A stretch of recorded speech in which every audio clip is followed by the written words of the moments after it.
Review order was passed by the SDO. जी है नहीं जी, मतलब तहसीलदार के यहाँ फाइल हुआ, तहसीलदार ने 51 में परमिशन लेने के लिए रिव्यू का छोड़ दीजिए ना। हाँ। Review order was passed by the SDO which was challenged in this petition here sir before this court. जी, review that impugned order passed by SDO was stayed। Sir SDO नहीं, वो तहसीलदार ने एक्चुअली प्रोसीडिंग नामांतरण के लिए गई तहसीलदार के यहाँ। फिर आप इधर उधर हमको जाना ही नहीं है। I just want to see that which order is under contempt। Allahabad high court बोलता है, इसमें मैं थोड़ा या तो पढ़ देता हूँ या ऐसे बताइए ब्रीफ। उसको सर्विस से निकाल दिए, उसकी सैलरी भी नहीं दे रहे थे और टर्मिनेट भी कर दिए थे। इलाहाबाद हाईकोर्ट ने स्टे किया। स्टे करने के बाद वो वापस मांगने गया कि मेरे को वापस रीइंस्टेट कीजिए और मेरी सैलरी दीजिए। अधिकारी ने ये बोला नहीं, ये तो पहले ही हो चुका है स्टे ऑर्डर के। इलाहाबाद हाईकोर्ट बोलता है तो स्टे ऑर्डर क्या हमारा क्या मीनिंगलेस है, क्या बेकार में हमने स्टे ऑर्डर पास किए हैं? कंटेम्प्ट ड्रॉ हुआ है, डीबी को रिफर हुआ matter before. What is the meaning of recurring? Sir continuous होता रहेगा, उसका effect continuous will go ahead sir, लेकिन पहले तो आपको वो उसका इफेक्ट वाइप करना पड़ेगा ना। आपका जब उसका इफेक्ट इन ऑपरेशन स्टे कर दिया, can be said recurring effect? Sir recurring मतलब ये it is to be continuous. Continue आगे सर वहां से चालू होगा ना जहां से इफेक्ट स्टे हुआ। दैट साइड इज नॉट आगे, that is back side. Sir चलिए आगे पढ़िए। हाँ,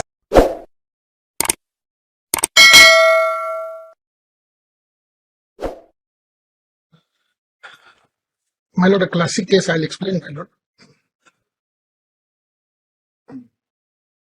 Just to properly apprise, my lord, I'll brief the facts first.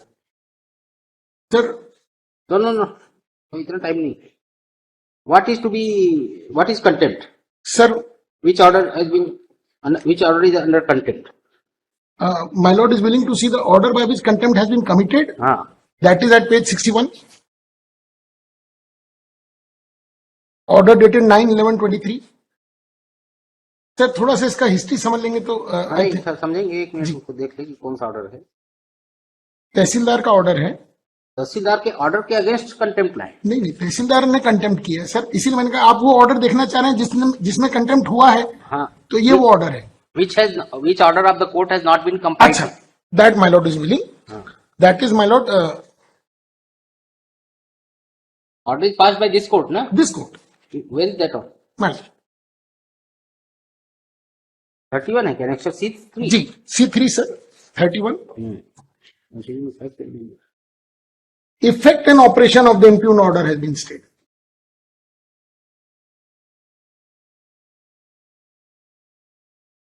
अब ये impugned ऑर्डर क्या था, इसीलिए मैं थोड़ा सा हिस्ट्री बता रहा था सर।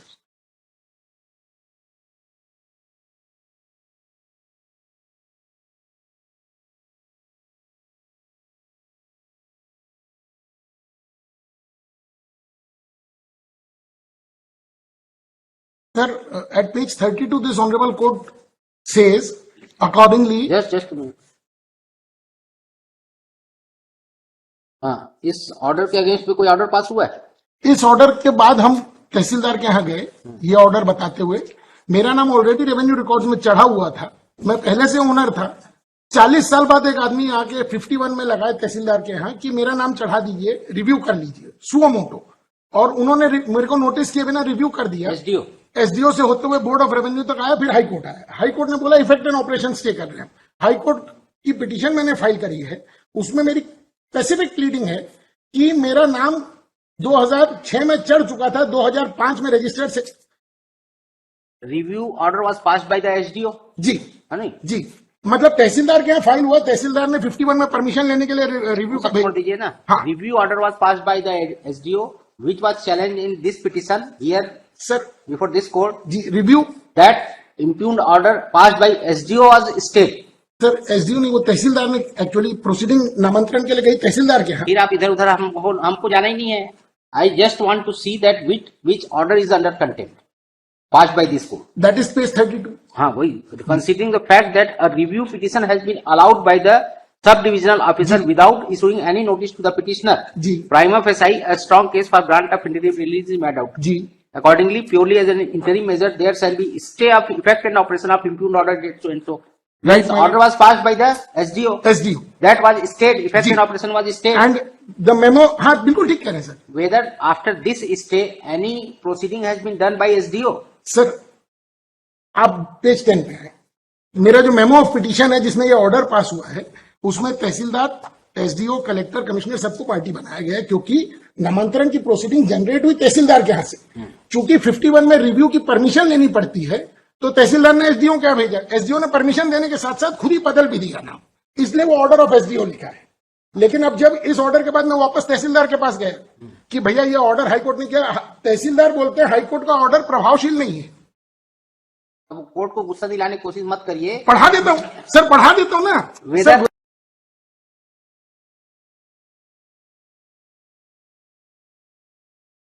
जाऊंगा। आज माय लॉर्ड बड़े जोवियल मूड में है। दो केस पहले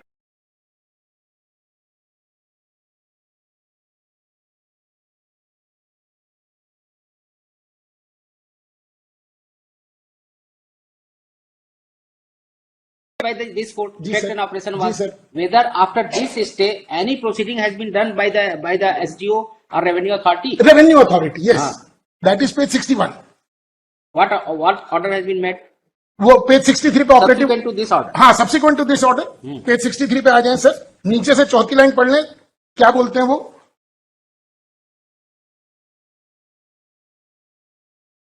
नीचे आप वो, 9/11/23। हाँ,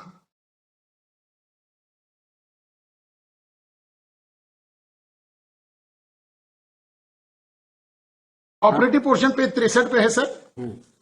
पेज 63 में नीचे से पांचवी लाइन आप देखेंगे जहां पर इसी केस का हवाला दिया है, 4/7 के ऑर्डर का हवाला दिया, प्रभावशील नहीं है। प्रभावशील नहीं। और फिर उसके बाद सर कंटेंट कैसे बनता है वो मैं इलाहाबाद हाईकोर्ट का एक डिवीजन बेंच आपको साइट करना चाहूंगा।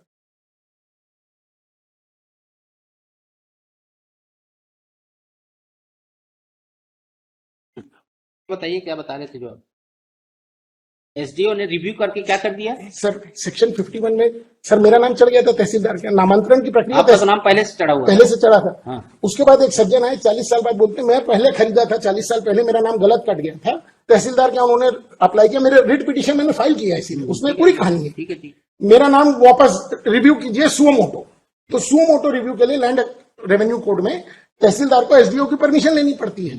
परमिशन लेने के लिए तहसीलदार ने एसडीओ के रिफर किया, एसडीओ ने परमिशन तो दी वहीं अपने आप से वो एंट्रीज भी चेंज कर दी। वो चैलेंज होते होते आया बोर्ड ऑफ रेवेन्यू तक। बोर्ड ऑफ रेवेन्यू के बाद में आया high court. Board of revenue को ऑर्डर भी C2 मैंने फाइल किया, हालांकि रिट की फाइल आपके पास आई गई है सर साथ में इसके, but by way of amendment precaution board का ऑर्डर मैंने कंटेम्प्ट में भी फाइल किया। बोर्ड ने नीचे से सारे अधिकारियों के ऑर्डर्स को सही मानते हुए मेरे को आउस्ट कर दिया। मैं हाई कोर्ट आया, हाई कोर्ट ने सारा स्टे किया sir, effect and operation stay किया। इफेक्ट एंड ऑपरेशन स्टे करने के बाद इसका मतलब मेरा नाम वापस आ जाएगा सर। नहीं तो why only this that much was stayed order passed by SDO without issuing any notice to the petitioner. Sir वो तो उन्होंने रीजन लिखा है स्टे करने का, stay impugned order, order dated 11/21 was passed by board of revenue. Okay, इसीलिए तो कह रहा हूं सर। ठीक है, हाँ, ठीक है, बोर्ड ऑफ रेवेन्यू। तो बोर्ड ऑफ रेवेन्यू में सारे ऑर्डर मर्ज हो गए, बोर्ड ऑफ रेवेन्यू को स्टे कर दिया, इफेक्ट एंड ऑपरेशन। इसका मतलब मेरा नाम वापस वहां रिकॉर्ड में चढ़ेगा। मैं नाम वापस चढ़ाने के लिए रिकॉर्ड में गया तहसीलदार साहब के यहाँ, तहसीलदार पार्टी है सर रिट में भी, वही मैं दिखाना चाह रहा था। पेज 10 रिट का मेरा कॉस्ट टाइटल है, रिट की फाइल आप चेक कर सकते हैं। Tehsildar is a party duly represented by government advocate. मैं वहां जाके जब उनको बोलता हूं कि ये हाईकोर्ट से स्टे हो गया, मेरा नाम वापस चढ़ा दीजिए, वो बोलते हैं भैया उनका नाम तो पहले ही चढ़ चुका है स्टे के, इसलिए स्टे ऑर्डर प्रभावशील नहीं है।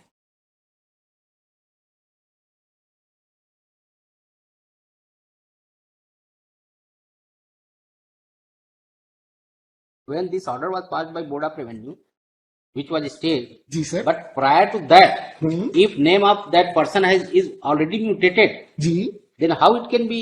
वही, इसीलिए वो इलाहाबाद हाईकोर्ट का डिवीजन बेंच दिखा देता हूं, कंटेम्प्ट कैसे बनेगा इस प्रकार के केसेस। हाँ, क्या है उसका ऑर्डर? जी, और फिर एक सुप्रीम कोर्ट भी साइड करूंगा सर। बाबू साहब ये देंगे प्लीज, वो लिस्ट ऑफ बुक्स दिया था।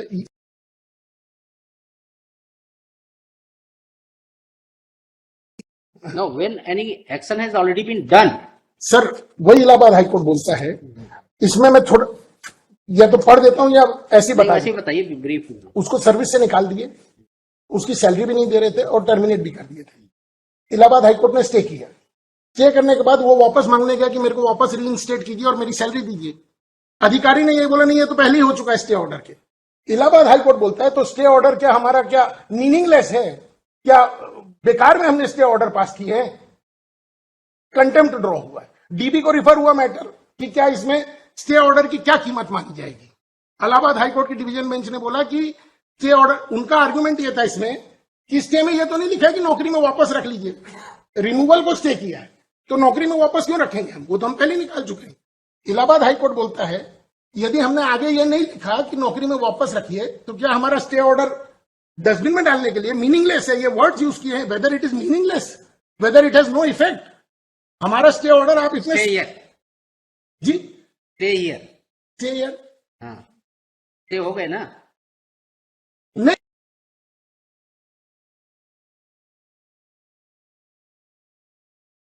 इसलिए सुना रहा था कि effect and operation has been stayed, उसका इफेक्ट ऑपरेशन सब रुक गया। Thing has already been effected, हाँ तो उसको how effect and operation can be stayed. तो सर फिर उसके ऑर्डर गलत है हाईकोर्ट का। और क्या कंटेम्प्ट में हम ये चेक करेंगे कि हाईकोर्ट ने स्टे ऑर्डर गलत दिया है? क्या कंटेम्प्ट में ये चेक किया जाएगा सर? तो stay effect and operation should be state since Inception sir वो दैट गोज विदाउट सेइंग, वही इलाहाबाद हाईकोर्ट समझाया। How common people can understand like this. Sir तो तभी तो कंटेम्प्ट में आप उनको बुलाएंगे तो वो भविष्य में ध्यान रखेंगे, आपको उनको चिताना तो पड़ेगा ना सर।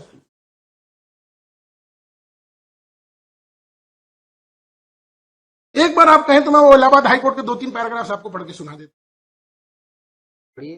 सर पैरा 1 से जरा शुरू करते, पहला पेज में पढ़ देता हूं और फिर उसके बाद मैं सीधे आपको आखिरी में ले चलूंगा।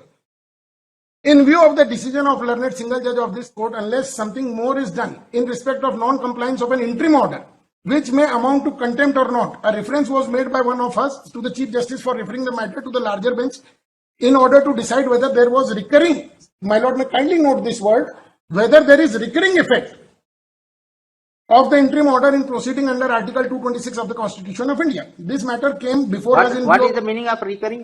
Sir, continuous होता रहेगा, उसका effect continuous will go ahead sir, लेकिन पहले तो आपको वो उसका इफेक्ट वाइप करना पड़ेगा ना। आपका जब उसका इफेक्ट एंड ऑपरेशन स्टे कर दिया, can be said recurring effect.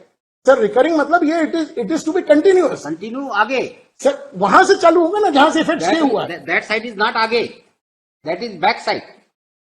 Sir चलिए आगे पढ़िए। हाँ ऐसा आप समझते हैं, मेरा विद हम्बल पढ़िए। अंडरस्टैंडिंग मेरा इंटरप्रिटेशन थोड़ा सा अलग होता है। पढ़िए। Under Article 226 of the Constitution of India, this matter came before us in view of the fact that one of us, so and so, referred the matter for constituting a division bench for giving an authoritative pronouncement regarding the effect of interim order passed by this court in proceeding under Article 226 of the Constitution of India and its contempt order passed by this court and its contempt in view of anomaly of certain decisions which are not in conformity with each other and could be said to be confined to the facts of that case only. Brief facts giving rise to the contempt application are that in writ petition filed by the petitioner, an interim order was passed by this court against the termination order dated 4/6/87. What was that interim order? आएगा sir आगे। A division bench of this court wide order dated 9/7/87 stayed the operation of impugned order of termination. Sir यहाँ पर केवल operation है, मेरे में effect and operation है, मैं इससे एक पायदान ऊपर खड़ा हूं। No, everything is okay. But Right, sir. if thing has already been affected. Sir वही बताएंगे। Not with standing the fact, sir उसका टर्मिनेशन तो हो चुका है, ये 4/6/87 को हो चुका है और स्टे किया है 9/7/87 को, ठीक है ना सर, ये तो क्लियर हो गया यही।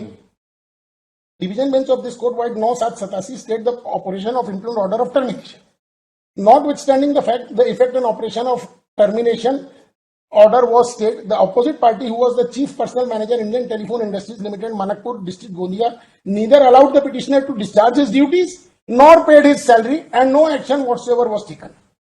In the counter affidavit, the opposite party has contended that this court did not pass any order that he may be put back on duty or that salary may be paid to him, treating him to be an employee of the opposite party, and as such, it cannot be said that there has been any disobedience or contempt of court in absence of specific direction to take work from him. My lord, I pause here for a minute. Okay. उनका कहना था defence में वहां, ठीक है आगे बोलिए जी। अभी तक तो आपके हिसाब से जाएगा। सर आखिरी तक जाएगा। We have heard learned counsel for the parties. Learned counsel for the applicant contended that the effect of interim order passed by this court in the tension छोड़िए ना, आप फाइंडिंग बताइए। आप फाइंडिंग पैरा 7 में आ जाए सर, वो थोड़ा सा पैरा 4 भी इंपॉर्टेंट था, पर चलिए एक बार फाइंडिंग पे आ जाते हैं, जो मैं मीनिंगलेस वाली बात कहता था। The interim order pass under article 226 of the constitution of India staying operation of termination order without any consequential order और direction will not be a superfluous, meaningless or redundant order in the absence of consequential order which necessarily is not required in every case.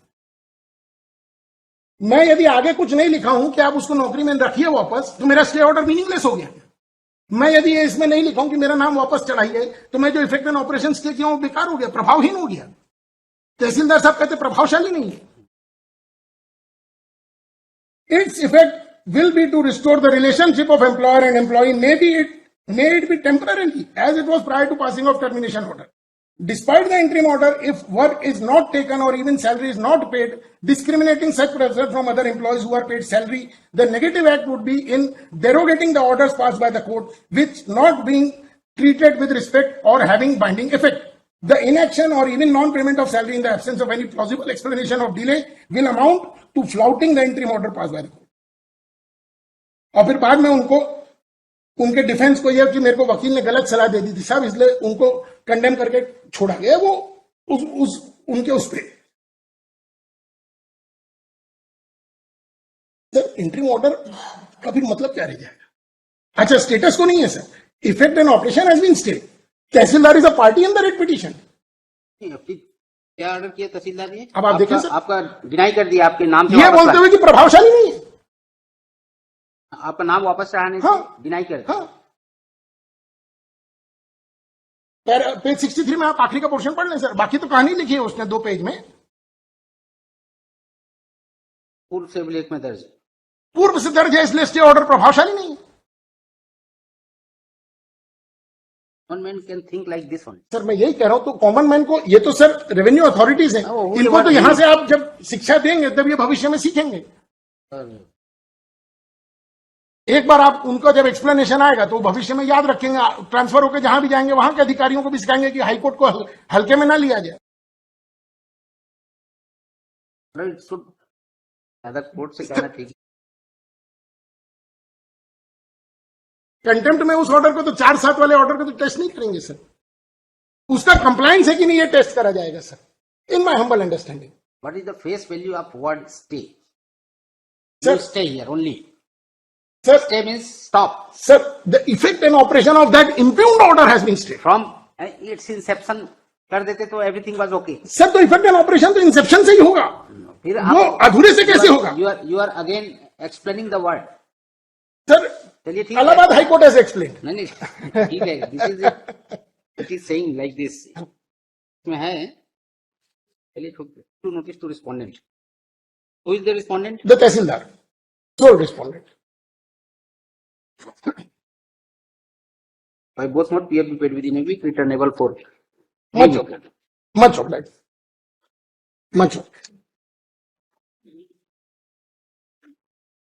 Sir actually जब मेरे पास भी मुकदमा आया, जो आप कह रहे हैं मेरी भी वही समझ थी, जब ये इलाहाबाद हाईकोर्ट पढ़ा, Common sense is like that. हाँ,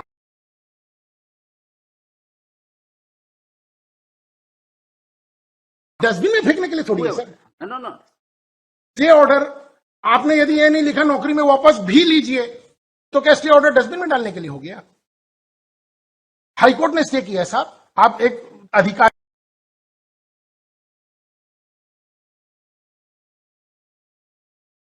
क्या है, नाम चढ़ा देता हूँ।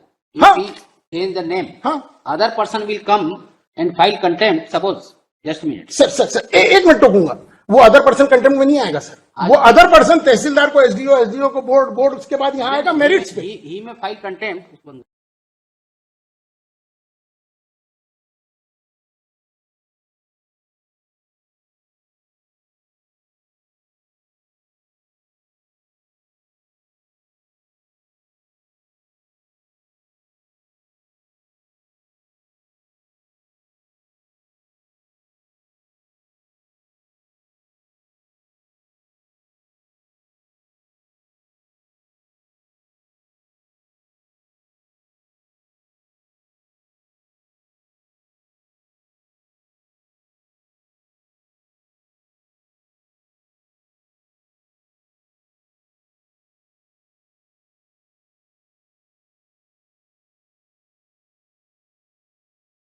May I request for Hamdast as well? No. अच्छा, offline. Right, both ones. Okay. Jail number 9, Madam Saloni.